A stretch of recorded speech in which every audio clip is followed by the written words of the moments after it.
ओम शांति। अव्यक्त मुरली रिवाइज 29/3/82। मुरली का सार है, सच्चे वैष्णव अर्थात सदा गुण ग्राहक। आज बाप दादा माला बना रहे थे। कौन सी माला?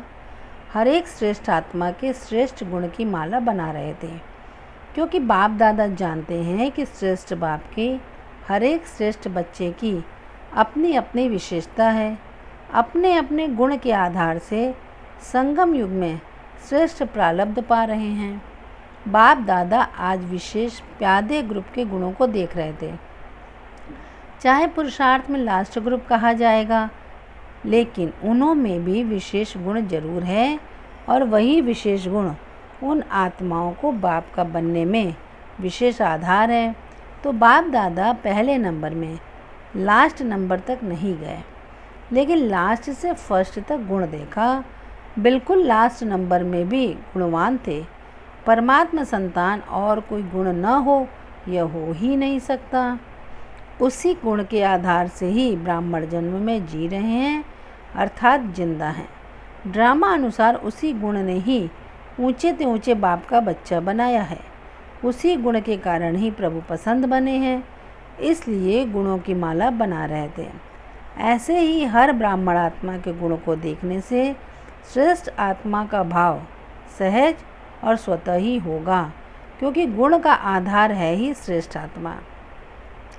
कई आत्माएं गुण को जानते हुए भी जन्म जन्म की गंदगी को देखने के अभ्यासी होने कारण गुण को न देख अवगुण ही देखती हैं।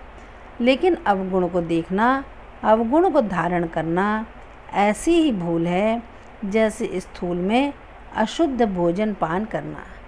स्थूल भोजन में अगर कोई अशुद्ध भोजन स्वीकार करता है तो भूल महसूस करते हो ना। लिखते हो ना कि खान पान की धारणा में कमज़ोर हूँ, तो भूल समझते हो ना। ऐसे अगर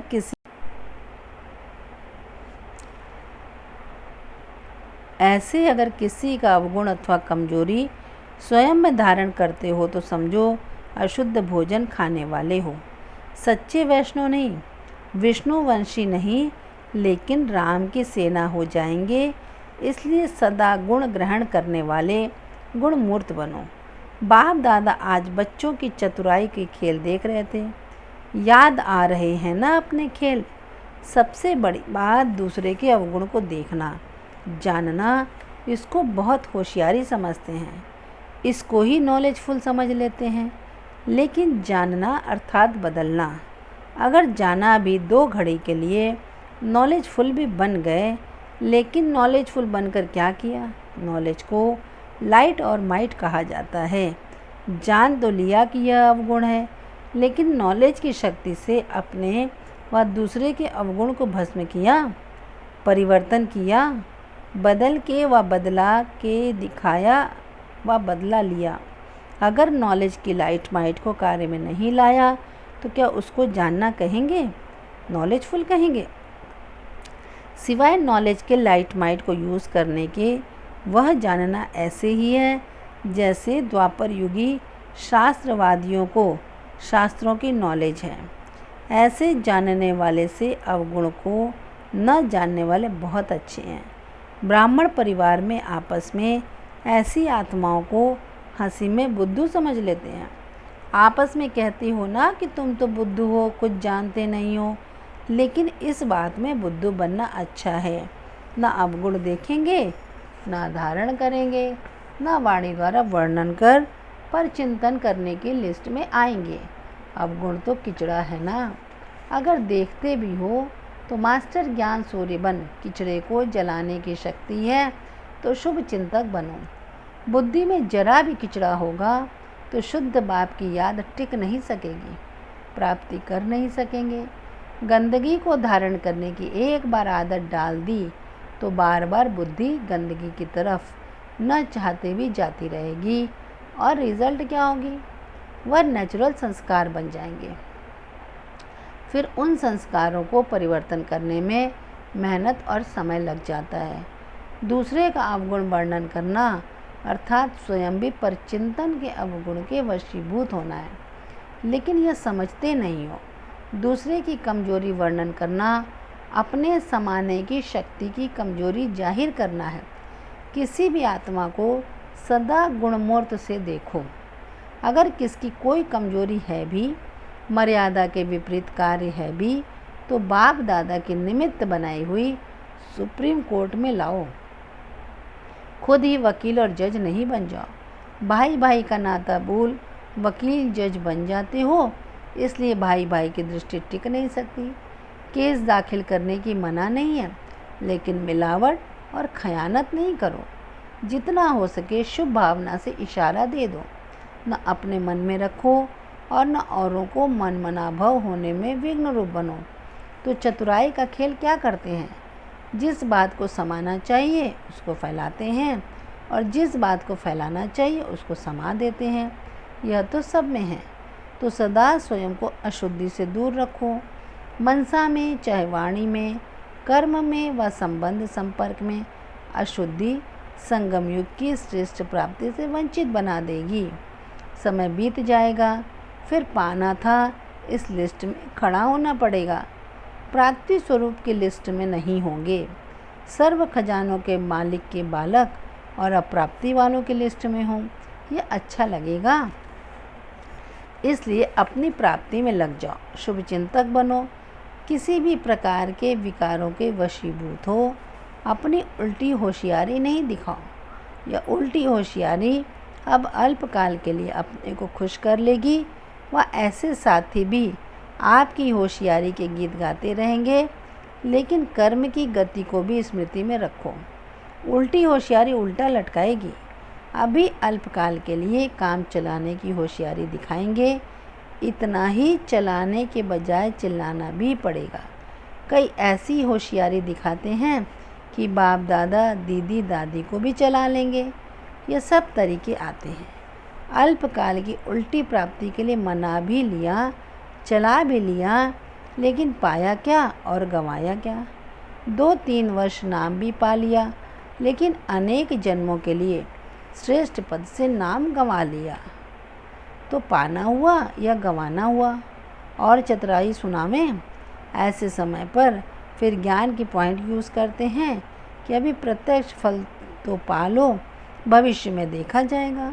लेकिन प्रत्यक्ष फल अतीन्द्रिय सुख सदा का है, अल्पकाल का नहीं। कितना भी प्रत्यक्ष फल खाने का चैलेंज करे, लेकिन अल्पकाल के नाम से और खुशी के साथ साथ बीच में असंतुष्टता का कांटा फल के साथ जरूर खाते रहेंगे।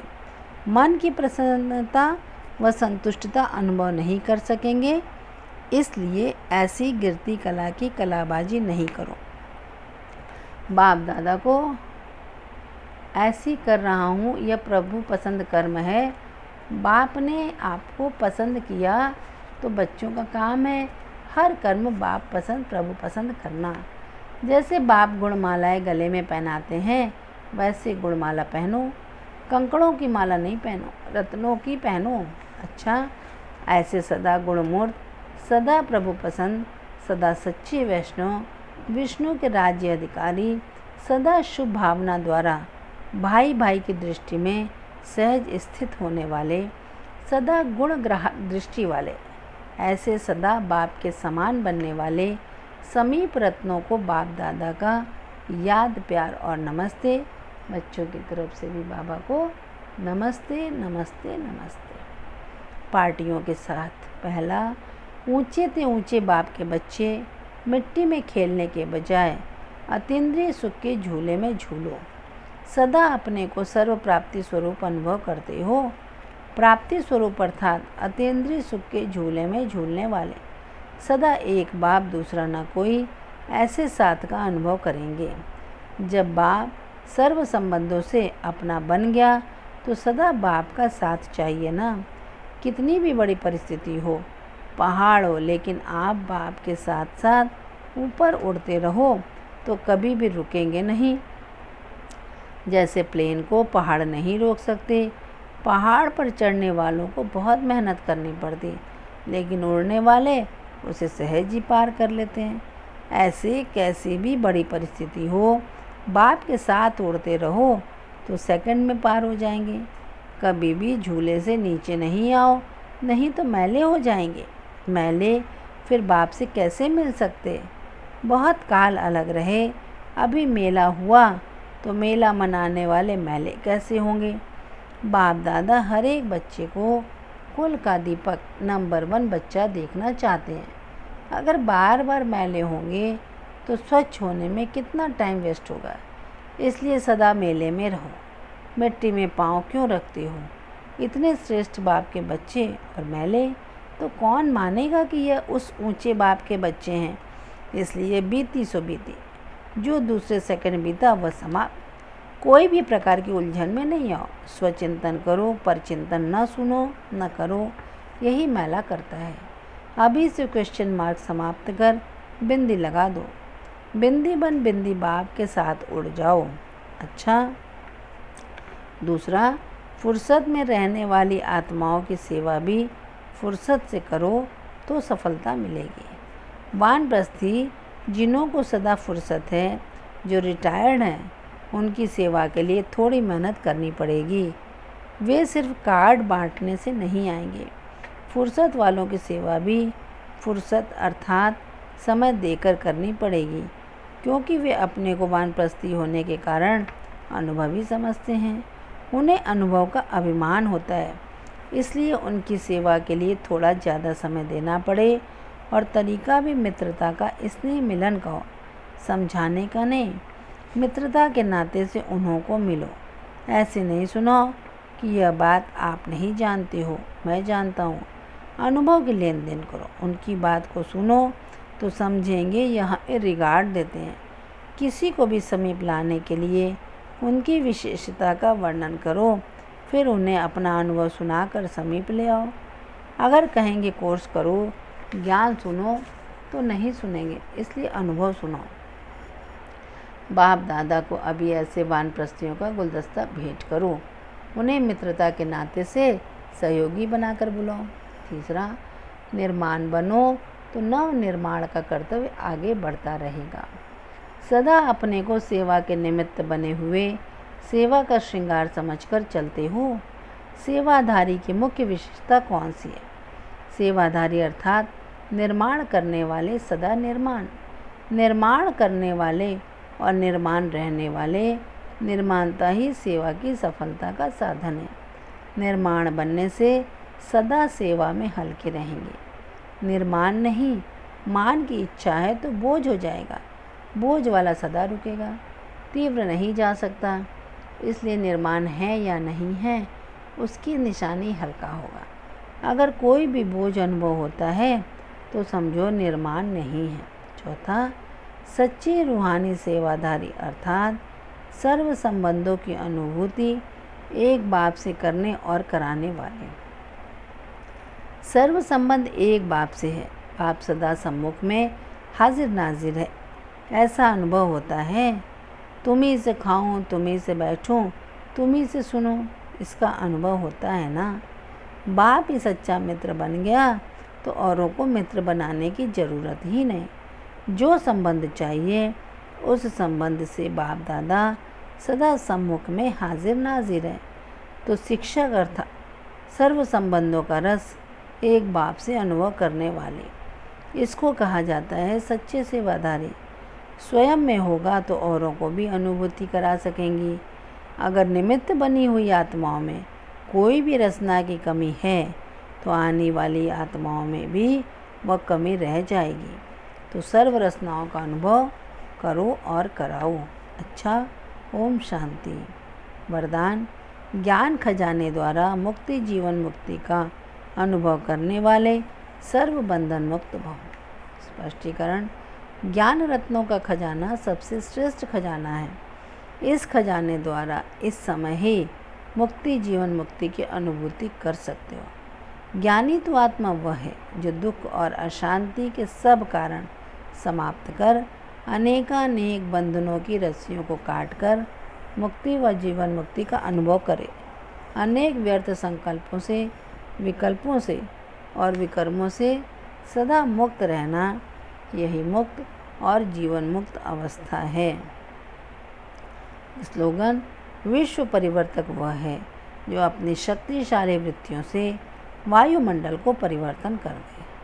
विश्व परिवर्तक वह है जो अपनी शक्तिशाली वृत्तियों से वायुमंडल को परिवर्तन कर दे। अच्छा, ओम शांति।